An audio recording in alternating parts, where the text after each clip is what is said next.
Hello everyone and welcome back to a brand new video of Fox Flicks on the Game Theaters. Now, as many of you probably already know, there's a brand new horror game out, weirdly called Choo Charles. So anyway, Mad Pat's decided to pick it up, and now we are dipping our toes into the lore of this scary train game. Let's check it out. It was a beautiful morning on the island of Aranirum. Charles read and sparkled in the sunshine as he hunted down every living soul. He was feeling pleased with himself. What a Very useful engine he was. Hello, Internet!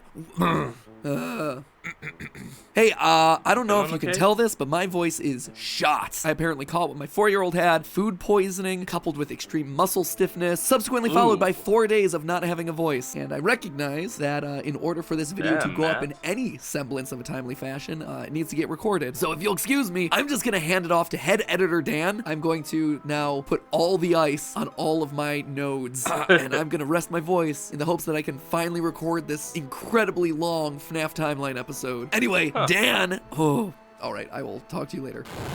Okay, cool. Hello, Internet! Welcome to New Game narrator. Theory, Well, the show that temporary always chooses violence. Just like how you should always choose to hit that subscribe button. Go on. Hit it, hit that button, And hit that I button, can't believe get Matt us to made me 100. read that. Yes, hi. Hello. It's head editor Dan stepping in for a very sick Matt whose voice apparently has died and gone to Theory Heaven. But enough about that. Dear viewer, let me introduce you to Choo Charles, an indie horror game where your goal is to stop an unstoppable man-eating spider train. Wow, he really does not like fire, does he? You can just give up. I don't know if you've noticed this. You're not making much progress here, bud. Okay, the moderately stoppable man-eating spider train.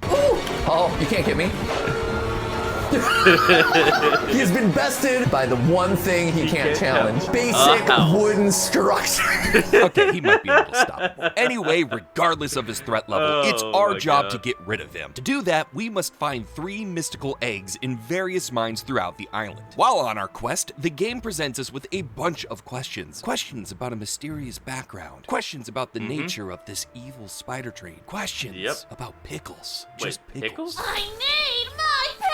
Oh, Pickle Lady, that's right. Oh, this is gonna be a good episode. Wrong you are, Matt Pat. This is going to be a great episode. So what secrets are lurking in the corners of the island of Aranirum? All aboard the crazy train, loyal theorists, because this episode is about to go off the rails. God, why does he write these puns? Let's start with the simplest Puns question are good. first. What exactly is Charles? I'm a fan of I've Sans. repeatedly called him a man-eating spider train, and if you play the game normally, yeah, that's largely what you're gonna walk away thinking. Well, but if that's your understanding as to the true nature of It's technically more of a man-eating spider in a train. I mean, it wasn't born in a train. Charles, then shoot took it as dang, a my friend, shell. you are wrong. It turns out Charles isn't actually a train at all. I know that sounds crazy considering I'm talking about a nightmare fuel-injected version of Thomas the Tank Engine, but stick with me here. One of the earliest missions in the game is to unlock a chest for a man named Daryl. Inside that chest is a stone tablet that seems to be depicting people fighting off a giant spider monster. There it is. Doesn't that sound familiar? The fact it is literally carved into a stone tablet and looks like an early caveman drawing implies the spider creatures have roamed the land of Aranirum for tens of thousands of years. It would seem to suggest that the Old as spider and the hell. train are 2 separate pieces, and the spider ultimately came first in a sort of twisted chicken and egg scenario. This also makes sense based on the way the island was named. The island is named Aranirum based on the word Arania, Latin for spider. So where does the train part come in? Well, that's to kinda understand that, we need a bit of history about the I island. know Throughout Latin, the game, so, you we know, learn the that's story cool. of Warren Charles III, a rich tycoon that started a gold mining operation on the island. And we see evidence of his operation everywhere. Large open mine shafts, mine carts, tools, tall buildings full of essential mine-related paperwork. Ah, yes, my room dedicated to my filing cabinet. But most importantly, he brought his trains. That is Warren is the dumb. reason for the rails running all around the island. He needed mining trains to carry his spoils to and from from the mines. In fact, when we get our first train from Eugene at the beginning of the game, you can see the Charles Mining Company logo plastered on the side. So on that note, have you ever stopped to take a look at Charles' train cabin? I understand that the answer is likely no when a spider train is doing everything it can to eat your face. Naturally, you're not going to walk towards it and ask for an inspection. But if you do manage to get a closer look right before you're devoured, you may notice on the side of the cabin is a logo for the Charles Mining Company. The train belonged to Warren. It was not part of Charles' original body. In fact, I think we can pinpoint exactly when Charles came into possession of the train. In the first mine we visit, there's a note left by Eugene that tells us this. While mining the farthest tunnel, we broke through a wall and into a large cavern. There's something strange here, and we don't know what it is. Now, Charles isn't what they immediately find here. According to another note, this is when they find the mystical eggs that we've been tasked with collecting. They found a whole nest of eggs while clearing out debris from the cave-in. And when they start using the eggs, this is when Charles first shows up in all of his train glory. While the prism was extracting life Spider energy glory. from a batch He doesn't of have eggs, the that's when Charles attacked for the first time. So while Charles wasn't found within that cavern, I do believe that's where he was laying dormant. It was also here where he would have taken over one of the mining trains that the miners had left behind. Why do that? Oh, come on. I mean, the reason why he took the train is kind of obvious. He was a giant spider that kept getting his ass kicked by humans using simple stone weapons. So, yeah, of course, you only need a shell. What's better than just stone? Steel. What's made of steel? That train. I mean, seriously, it's like 1 + 1 = 2. Like, it's that simple. Well, humans have advanced a bit since the old caveman drawing days. Their technology is better, more deadly. No longer are they fighting with bows and spears. They have guns and flamethrowers and bazookas. Bazooka's just a fun word to say, guys. Let me Yes, it is. Plus, Charles has proven himself to be strangely intelligent. Quote, I've been staking out the area for days, and Charles has never crossed the old wood bridge. Somehow the beast is cunning enough to know it's dangerous. Charles saw the explosives and mining equipment and quickly realized he couldn't survive an onslaught with those more advanced humans. So he used what was around him, the mining train that the crew had been using to transport supplies to and from the mine. This gave him a layer of protection from their bullets and made him far more deadly. Which leads us to the events of the game and stories we hear about the rich tycoon Warren Charles III. While we and the rest of the island want to take down Charles, Warren appears to have other ideas. He has hidden the eggs in 3 mines across the island, which means that nobody is able to summon and fight Charles. He even takes away the weapons of the locals in order to stop them from even attempting to fight Charles. My late husband built a gun to help fight Charles,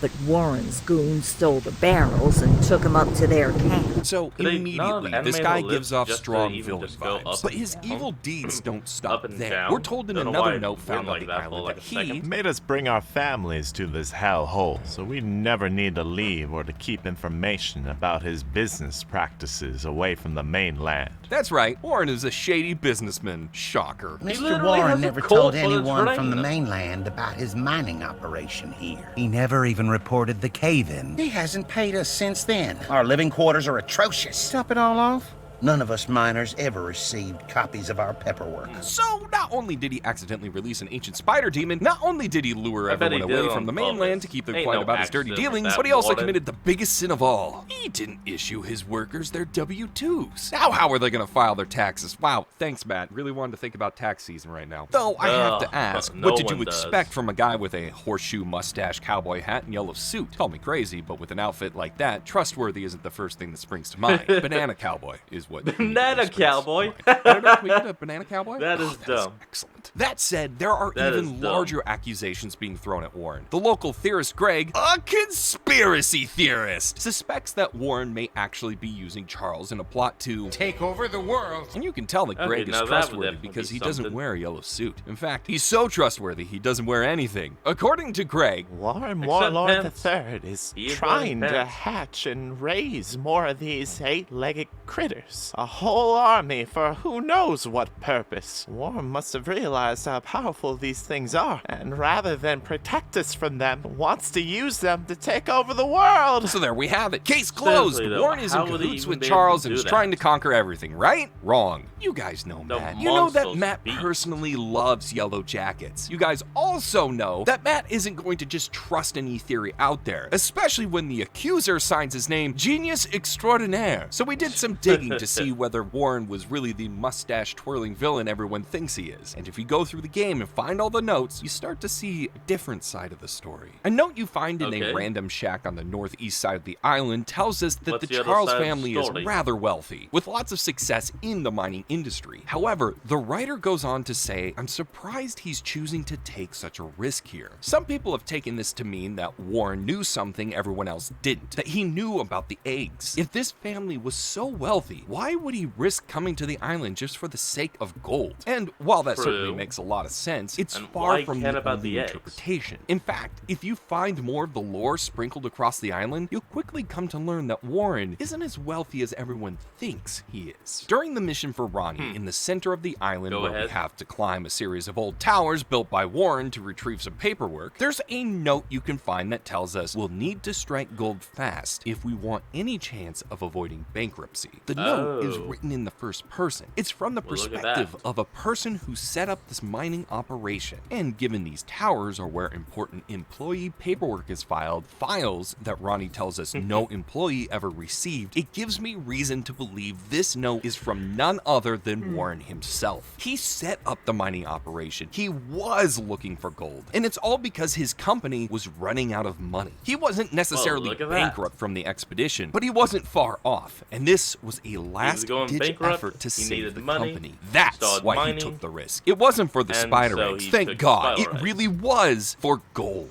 Again, I've seen people online suggest he was looking to sell these eggs for profit, only to realize how dangerous they were. But that also doesn't line up with what we see in the game. The character Gale tells us that while under Warren's orders, he was responsible for hiding the eggs and protecting them. We also see this echoed in a note from one of the mine shafts. Make sure nobody goes near the egg.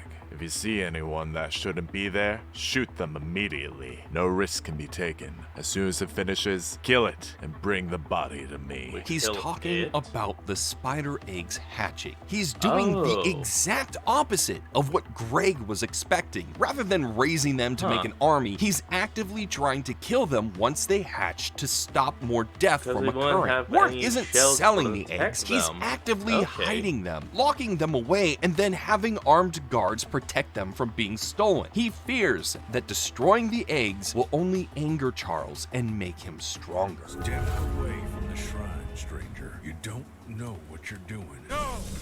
No! Shove it in the shrine! You fool! You That's not an option. So instead, the only solution is to isolate the eggs, wait for the baby spiders to hatch, and then kill them. What's even less evil is that after the Charles incident, Warren starts evacuating people, at least according to the note from Gale. Yeah, everyone on the island is convinced this guy is evil and wants everyone to stay and die on the island, but at least to start with, that wasn't actually the case. I've been praying someone from the first evacuation group would just send back another boat, but I guess they all think that George's supply boat is still evacuating people. Fun fact, we actually know someone that was on the first evacuation boat. During the game's tutorial, we hear this line. That gun you were looking at wasn't on here when I was evacuated from the island. Good old Eugene. May his memory live on, just like Matt's voice.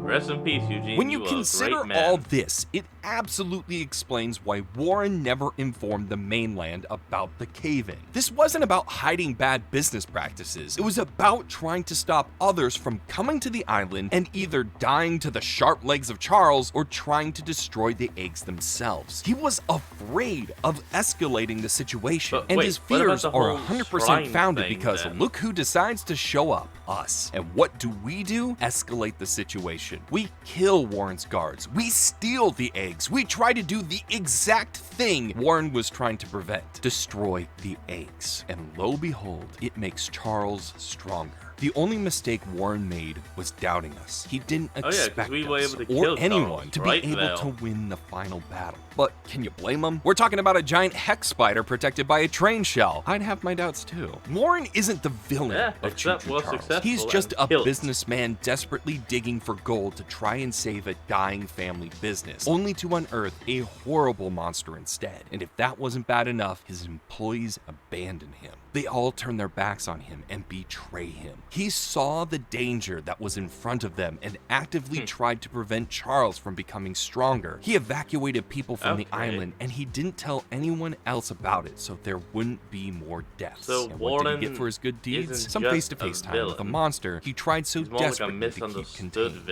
Or maybe, just maybe, Warren knew something bigger and something more dangerous was coming. And I'm not talking about the cave full of Charles eggs that show up during the post-credit scene. Oh no, my friends! I'm talking about this ominous warning found in a hidden note from one of the shrines. Beware the bus. His name is Gus. He's not on the island, though, so don't worry too much. When you go back to the mainland, don't ride the bus. Gus bus. Bus the Gus. He's bad and fast. Charles fears Gus. Forget about spider trains. Now we're talking about something really scary. Spider buses. Great. Gotta be honest, the scariest thing about the spider bus would be the germs coming from the guy sitting next to you. Now that is what I call horror. But hey, it's all just a theory. A game theory. Thanks for watching. And hey, if you want to keep riding the rails of quality content, be sure to check out some...